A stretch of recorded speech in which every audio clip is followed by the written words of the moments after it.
CPIM Pathanamthitta ജില്ലാ സമ്മേളനത്തിൽ നേതാക്കൾ തമ്മിൽ വാക്കേറ്റമുണ്ടായിരിക്കുന്നു. അടൂരിൽ നിന്നുള്ള പ്രതിനിധി KB രാജശേഖരക്കുറുപ്പിന്റെ പരാമർശമാണ് ബഹളത്തിനിടയാക്കിയത്. പാർട്ടിയുടെയും CITUവിന്റെയും KSKTAയുടെയും നേതൃസ്ഥാനത്തുള്ളവർ അടൂരുകാർ എന്ന പരാമർശമാണ് പ്രതിനിധികളെ ചൊടിപ്പിച്ചത്. നവകേരള സദസ്സിനെതിരെ സമ്മേളനത്തിൽ രൂക്ഷ വിമർശനമുയർന്നു. പരാതി നൽകാൻ പ്രേരിപ്പിച്ചവർക്ക് തല കുനിക്കേണ്ട അവസ്ഥയാണെന്ന് നേതാക്കൾ വിമർശിച്ചു. G. സുധാകരനെതിരെയും EP ജയരാജനെതിരെയും സമ്മേളനത്തിൽ രൂക്ഷ വിമർശനങ്ങൾ ഉയർന്നിട്ടുണ്ട്. പ്രവീൺ പുരുഷോത്തമൻ വിവരങ്ങളുമായി. പ്രവീൺ, വിമർശനങ്ങൾ ഉയരുന്നു, അതോടൊപ്പം തന്നെ ഒരു സംഘർഷത്തിന്റെ രൂപത്തിലേക്ക് നേതാക്കൾ തമ്മിൽ ഒരു വാക്കേറ്റം ഉണ്ടായോ?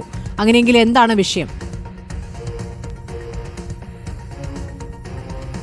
സ്മൃതി, പത്തനംതിട്ട CPIM ജില്ലാ സമ്മേളനത്തിന്റെ പ്രതിനിധി സമ്മേളനം പുരോഗമിക്കുകയാണ്. ഇന്ന് വിവിധ വിഷയങ്ങളിൽ പ്രതിനിധികൾ തങ്ങളുടെ അഭിപ്രായം പറഞ്ഞു. ഏറ്റവും ഒടുവിൽ ഒരു പ്രതിനിധി അടൂരിൽ നിന്നുള്ള നേതാക്കളാണ് കൂടുതലും പാർട്ടി തലപ്പത്തേക്ക് വരുന്നത് എന്നൊരു അഭിപ്രായ പ്രകടനം അവിടെ നടത്തി. അടൂരിൽ നിന്നുള്ള KB രാജശേഖരക്കുറുപ്പാണ് ഈ ഒരു പരാമർശം നടത്തിയത്. സാധാരണ ഗ്രൂപ്പ് ചർച്ചയിൽ അവരവരുടെ അഭിപ്രായങ്ങൾ ഈ പ്രതിനിധികൾക്ക് പറയാം. അതിനുശേഷം ആ ഗ്രൂപ്പിൽ നിന്നും തെരഞ്ഞെടുക്കപ്പെട്ട ഒന്നോ രണ്ടോ പേരായിരിക്കും പൊതുവായിട്ടുള്ള ഒരഭിപ്രായം പറയുക.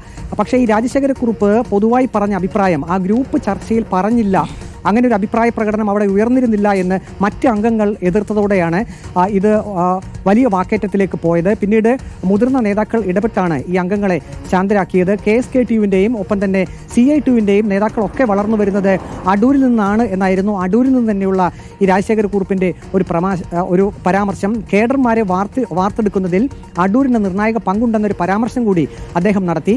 ഇതിനെ മറ്റ് അംഗങ്ങൾ എതിർത്തു. അതായത് അങ്ങനെ ഒരു പരാമർശം ഗ്രൂപ്പ് ചർച്ചയിൽ അദ്ദേഹം പറഞ്ഞിരുന്നില്ല, അല്ലാതെ ഗ്രൂപ്പിന്റെ അനുമതി ഇല്ലാതെയാണ് അത്തരം ഒരു പരാമർശം വ്യക്തിപരമായി നടത്തിയതെന്നായിരുന്നു മറ്റംഗങ്ങൾ പറഞ്ഞത്. ഇതോടെ അത് വലിയ വാക്കേറ്റത്തിലേക്ക് പോയി. പിന്നീട് മുതിർന്ന നേതാക്കൾ ഇടപെട്ടു. ഇന്ന് രാവിലെ G. സുധാകരനെതിരെയും വിമർശനം ഉയർന്നിരുന്നു.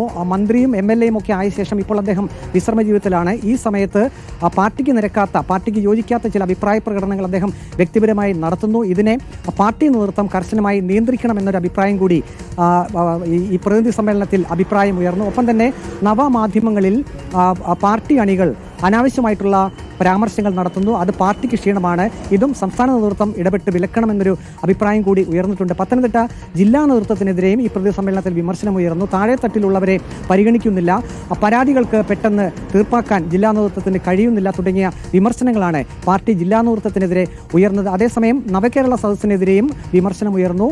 നവകേരള സദസ്സിൽ പരാതി കൊടുത്തവർക്ക് അതിൻ്റെ പരിഹാരം ഇതുവരെ കണ്ടില്ല, അല്ലെങ്കിൽ ആ പരാതി പരിഹരിക്കാൻ കഴിഞ്ഞിട്ടില്ല. മുതിർന്ന നേതാക്കളും ഒപ്പം തന്നെ പാർട്ടി നേതാക്കളും ഒക്കെ ജനങ്ങളെ വിശ്വസിപ്പിച്ചിരുന്നു നവകേരള സദസ്സിൽ പരാതി നൽകിയാൽ അവരുടെ പ്രശ്നത്തിന് പരിഹാരമാകുമെന്ന്. പക്ഷേ ആ പരിഹാരം നീണ്ടുപോകുന്നു. അതുകൊണ്ട് തന്നെ ഈ പരാതി നൽകാൻ പ്രേരിപ്പിച്ച നേതാക്കന്മാർക്ക് ഇപ്പോൾ സാധാരണ ആളുകളുടെ മുഖത്ത് നോക്കാൻ കഴിയുന്നില്ല എന്നൊരു വിമർശനം കൂടി ഏതായാലും ഈ പ്രതിനിധി സമ്മേളനത്തിൽ വന്നിട്ടുണ്ട്. ഇനിയിപ്പോൾ പ്രതിനിധി സമ്മേളനം ഇപ്പോൾ ഇടവേളയാണ്. അതിനുശേഷം ഉച്ചയ്ക്ക് ശേഷം വീണ്ടും ഇത് ആരംഭിക്കും. ജില്ലാ സെക്രട്ടറിയുടെ മറുപടി ഉണ്ടാകും. കോന്നിയിൽ നിന്നുള്ള MLA KU Janeesh Kumar CPIM ജില്ലാ സെക്രട്ടറി KP ഉദയഭാനുവിനെ പുകഴ്ത്തി പറഞ്ഞു. സർക്കാരിൻ്റെ വികസന പ്രവർത്തനങ്ങൾ ഈ KU ജനീഷ് കുമാർ എടുത്തു പറഞ്ഞു. അങ്ങനെ പ്രതിനിധി സമ്മേളനം ഇപ്പോഴും പുരോഗമിക്കുകയാണ്. സ്മൃതി. ശരി, പ്രവീൺ പുരുഷോത്തമനാണ് പത്തനംതിട്ട ജില്ലാ സമ്മേളനത്തിലെ പ്രതിനിധി സമ്മേളനത്തിൽ നിന്നുള്ള വിമർശനങ്ങളുടെ വിശദാംശങ്ങൾ നൽകിയത്.